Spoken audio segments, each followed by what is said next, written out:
Now, I know for a fact that one of the major challenges that product and engineering teams and CEOs struggle with sometimes in terms of keeping that simplicity when it comes to deciding what kinds of features to implement, the messaging, the market that you go after.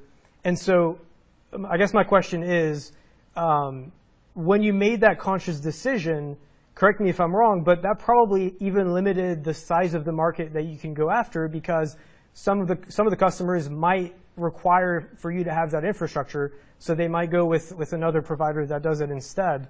So what was the thought process behind limiting that market and instead being hyper-focused on a certain group or a certain market or vertical? What was that decision like, and why did you make that decision? Well, I think the decision came from the fact that we really wanted to study the markets and affect the market and provide services for the markets that we could have the most impact at. So in other words, we decided to go after e-commerce market because those companies and those businesses are hyper competitive between themselves. So they are always looking for performance improvement. Where if you just basically look at all the companies that provide images online or access to images online, they do have the need for image manipulation, but they're not as sensitive to the performance as e-commerce companies, for example, would be, because it is a well-known fact that if you wait 1 second or if your web page is delayed by a second, you actually lose about 7% of your sales in a year. So for large companies like Macy's, Nordstrom, Home Depot, this is a huge hit on their sales. And when we talk about, let's say that we talk about social media apps or social media websites, it is not the same thing. For strategy, their users are mostly engaged with the sites in a different way.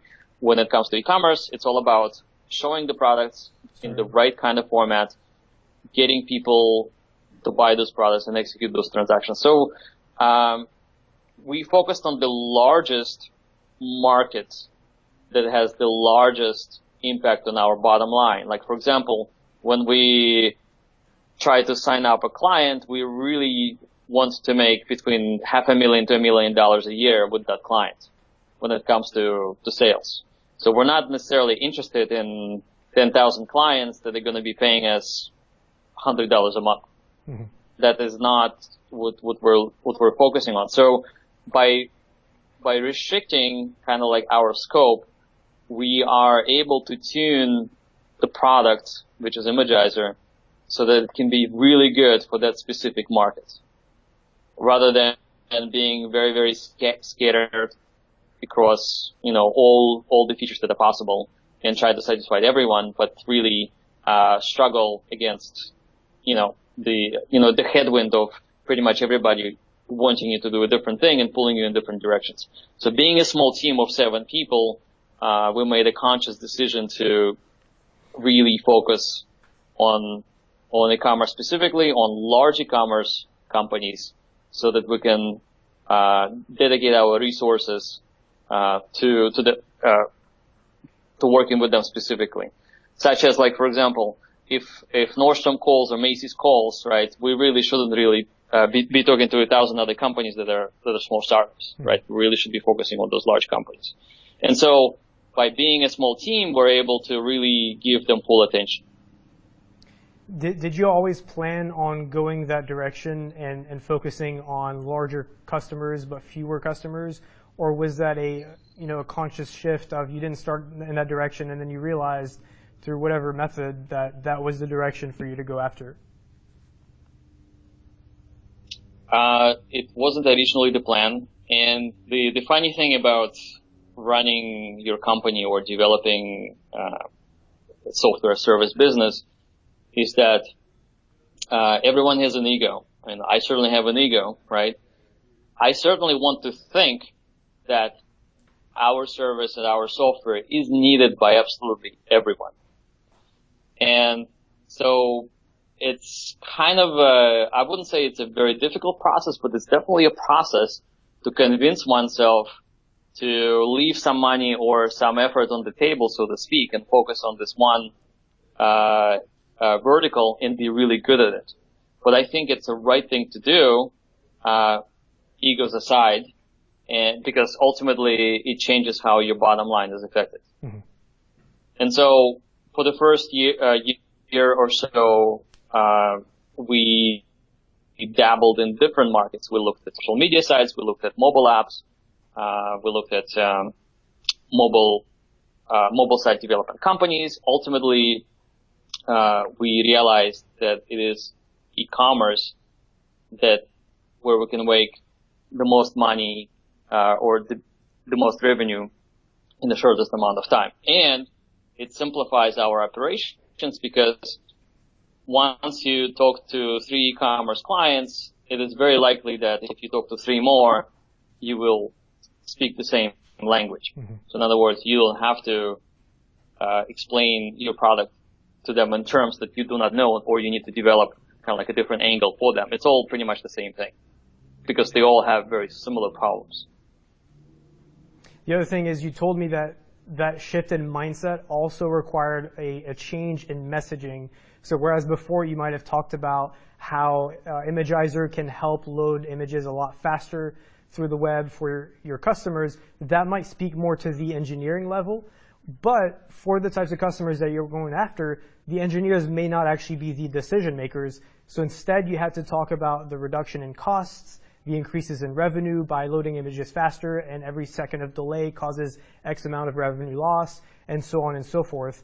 How did you get to the point where you realized that messaging needed to shift, and how do you recommend that other companies figure that out on their own? I think this can be done preemptively through research. So in other words, if you go to Google, obviously, right, and you type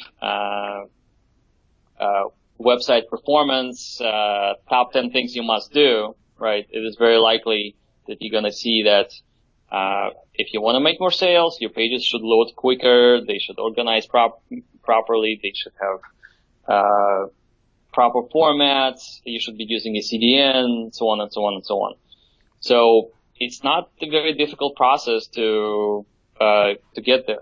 Just, if you spend time doing research and just pretend that you're running a company like an e-commerce company. Like I have recently met a person who started a shoe company in Utah, and it was very interesting to go through a process of how they got the whole thing up and running, and what their competition is and how they think.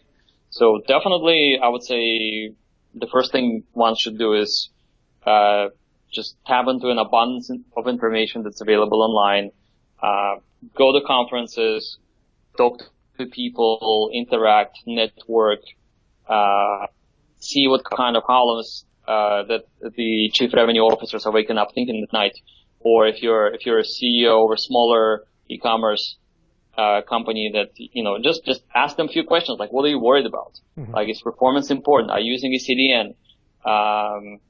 Why aren't you using a CDN? How many CDNs are you using, for example, right? Are you using Amazon Cloud Services or not? Or just come up with a list of 5 questions that you would ask a person at the conference, and just go through it and record it in your mind and build that sort of profile. And then you actually know what your product should look like, because you will find patterns, and kind of like people end up creating this sort of template for you to be able to build a product that is compatible with. And the other part of that is sales, right? And so one of the tendencies, especially with technical founders, is to focus a lot more on the product than the sales component of it, because they'll think, hey, the product, if the product is amazing, it will speak for itself.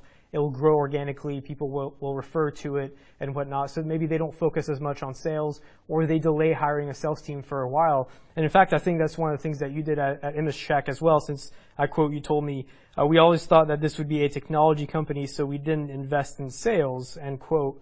So the first question, I guess, is, when do you think that is the case? When do you think that it's okay to really pour all of your efforts into the products, delay the sales component, or even don't have any sales component? versus